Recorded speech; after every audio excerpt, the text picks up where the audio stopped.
ওয়ালাইকুম রহমতুল্লাহি বারকাতু। টাঙ্গাইল মেডিকেল কলেজে নারী ওয়াশরুমে গোপন ক্যামেরা, চিকিৎসক আপাতত আটক হয়েছেন। আসুন বিস্তারিত দেখি।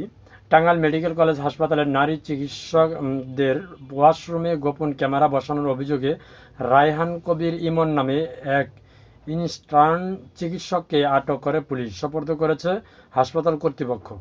হাসপাতালের শিক্ষার্থীরা সোমবার বিকেলে ইমনকে শনাক্ত করেন। পরে ইন্টার্ন চিকিৎসকরা হাসপাতালের পরিচালক সহ তাকে অবরুদ্ধ রাখেন। উত্তপ্ত পরিস্থিতি সামাল দিতে পুলিশ, ডিবি ও সেনাবাহিনীর সদস্যরা ঘটনাস্থলে পৌঁছে তাকে হেফাজতে নেন।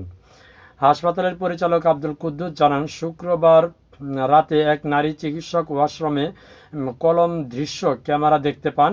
পরে অভিযোগের ভিত্তিতে 5 সদস্য তদন্ত কমিটি গঠন করা হয়। বর্তমানে আইনগত প্রক্রিয়া চলমান রয়েছে। টাঙ্গাইলের অতিরিক্ত পুলিশ সুপার অপরাধ আদিবুল ইসলাম বলেন, লিখিত অভিযোগ দিলে আইনগত ব্যবস্থা নেওয়া হবে। হাসপাতালের চিকিৎসক ও কর্মীরা সুষ্ঠু তদন্ত এবং দৃষ্টান্তমূলক শাস্তির দাবি জানিয়েছেন। আসলে কি বলবো, বলার মতো কিছু নাই। রক্ষক যখন বক্ষক হয় তখন আর বলার মতো কিছু থাকে না। আপনি চিন্তা করছেন যে হাসপাতালের নারী ওয়াশরুমে, অর্থাৎ যেখানে বাঙ্গিয়া তোর বলার কিছু নাই, যেখানে নারীরা আর কি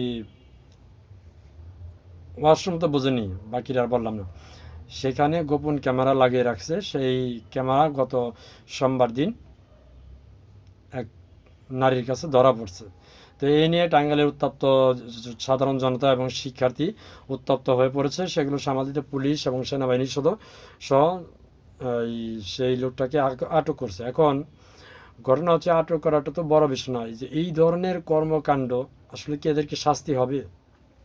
আপনার কি মনে হয় তাদের কি শাস্তি হবে?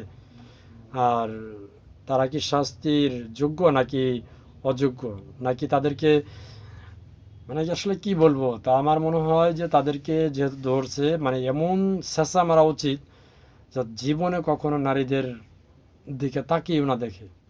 আপনার মতামত অবশ্যই কমেন্টে জানাবেন। ধন্যবাদ সবাইকে। আসসালামু আলাইকুম রহমতুল্লাহি বারকাতুহু।